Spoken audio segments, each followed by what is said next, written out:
Hey y'all, it's your boyfriend Brandon, aka Beamer, and today we're talking about Lisa's debut solo album, Alter Ego!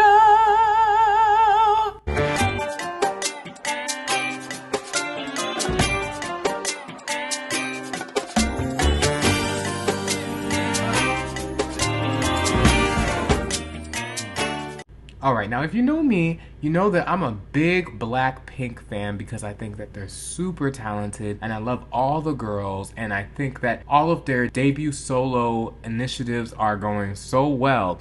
But my biases are Lisa and Rose, and they are really cutting up this season. However, I was super excited about Lisa's debut solo album, which is finally out today.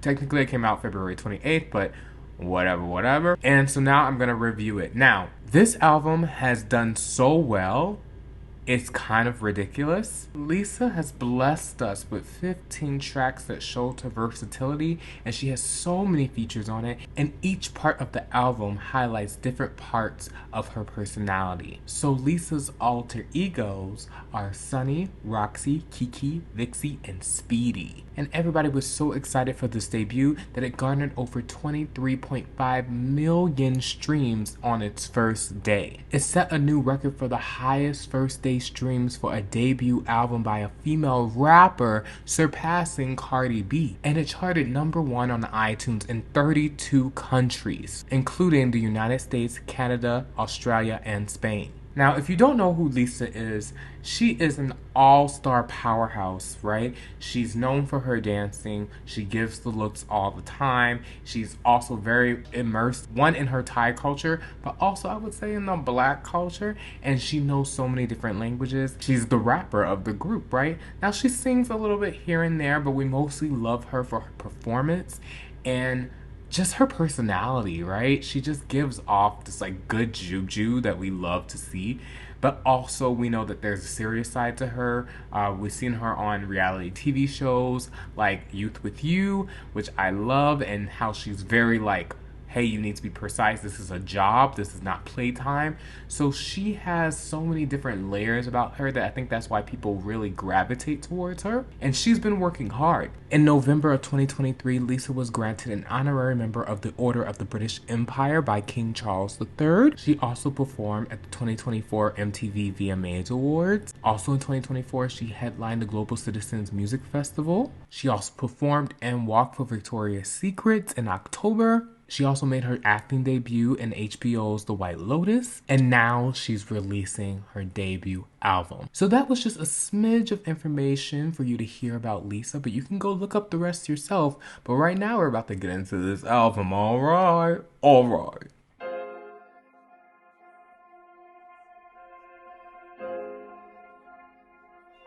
Okay, so I think that Born Again is a good way to start off this album, especially because we're talking about alter egos and her finding her new self as a solo artist. I think the song is really catchy, I think it's fun, and her having Doja Cat and Ray on there I think is really good, especially for her to cross over into the America. And I think that it shows how much she really embraces our culture as well as the Korean culture, as well as her Thai culture. So I think that she knows how to cultivate and execute. And I think this was a good way. Obviously, we heard of Rockstar before, so I already been a big fan. I love how she shot the video, even though there were allegations about her like stealing certain moments and stuff like that. Again, I think that's because she is so embedded in our culture that it's like hard for her not to show appreciation. I think that it's a banger song. I think it's one of her best songs that she released. I love the visuals for that video. It was just so ah.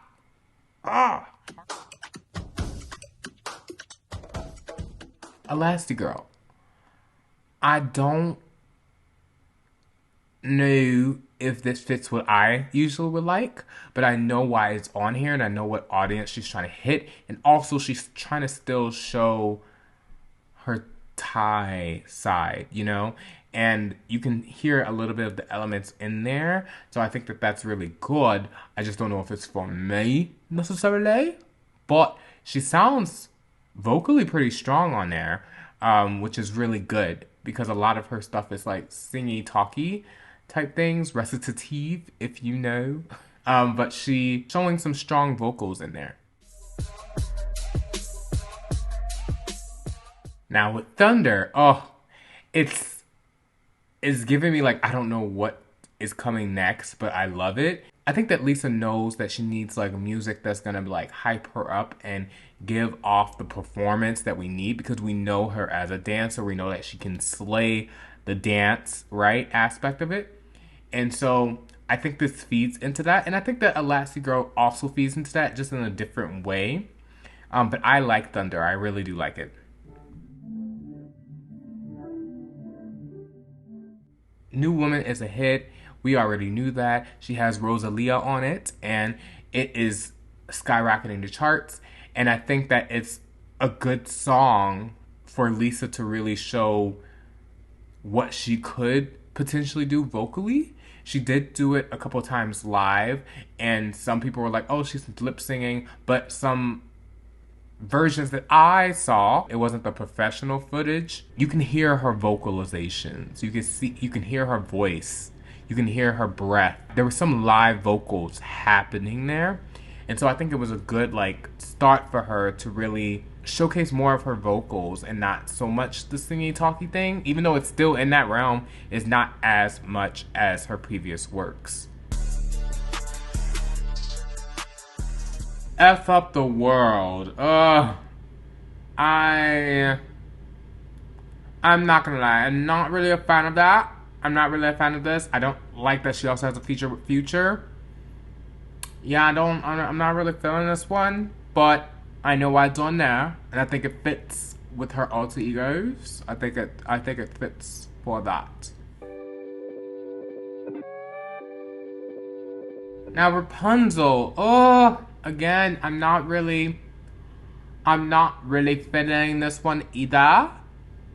It's very beginning Lisa-esque, you know.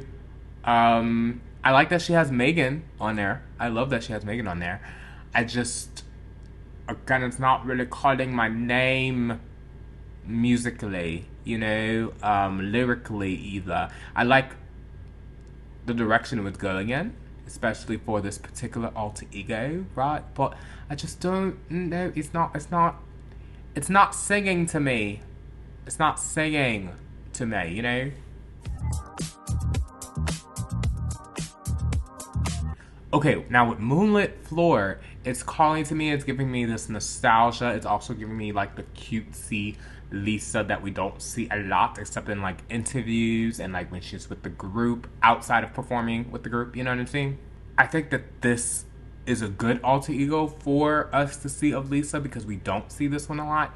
I think that the ones that we just heard before, I think that if that's her way to push into the American market, I don't know how I was going to do, because I don't think that sonically America has gotten to that point yet. I think especially now with rap and like especially what Kendrick just did recently and stuff like that, I think that we are looking for more conscious rap. And sonically, I think that it doesn't immediately falls into that, if you know what I'm saying. When I'm With You featuring Tyla, oh my god. So I knew that they had a friendship and I knew that they got along really well.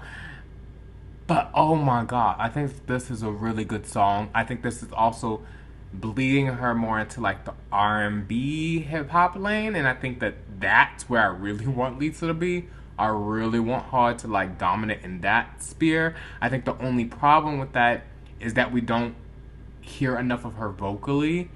But I think that like with this collaboration and her being friends with Tyla, who is somebody that we've literally seen perform live and dance live and can do all the things and also gives the looks and the same attitude as Lisa, I think that's going to be good for her.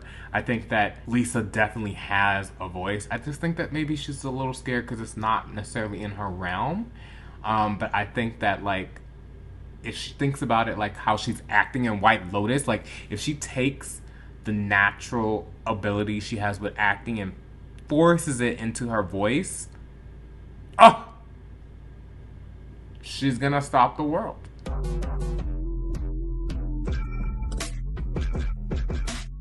Okay, so with bad or good, it's giving me early 2000s Missy Elliott TLC off the kilter type of beats. You know, that's why I'm twitching like this right now. I don't think it hit. I like the direction. I don't think it hits for me though. Yeah, it's a no for me, dog. It's a no for me. If you got that reference, you're a real one.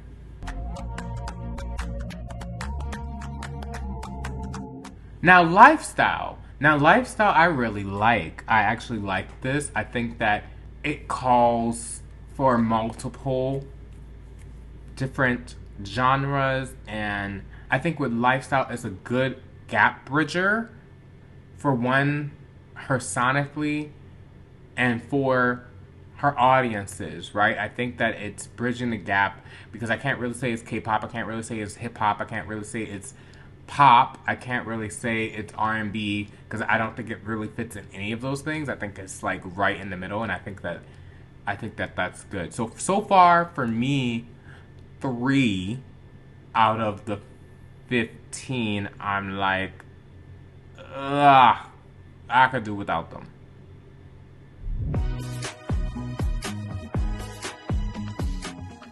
Okay, chill gives me, it's just like chill. It's not like super good to me. It's not super bad to me. It's just like kind of chill. It's like a palate cleanser, if you will. So I think it's good. I think it's good, and it gives more on the pop side than anything. So yeah, I think it's cute. I think it's a cute song.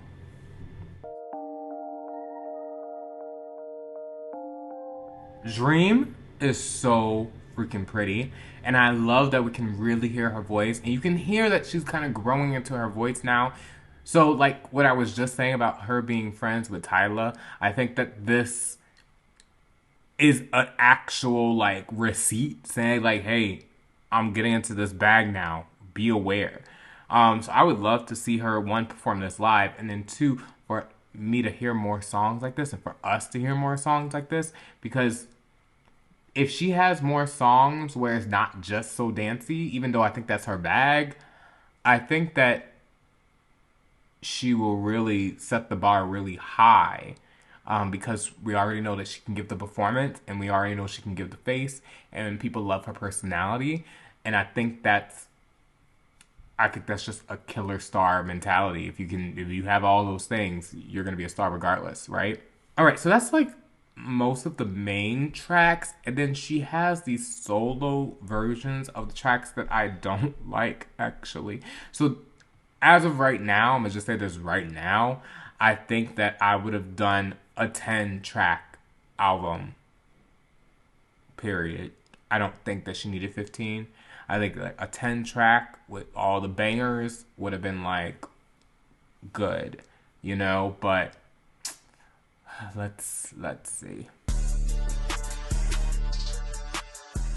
Okay, now after listening to the solo version and hearing it again with like new ears, if you will, it's not as bad as I thought it was.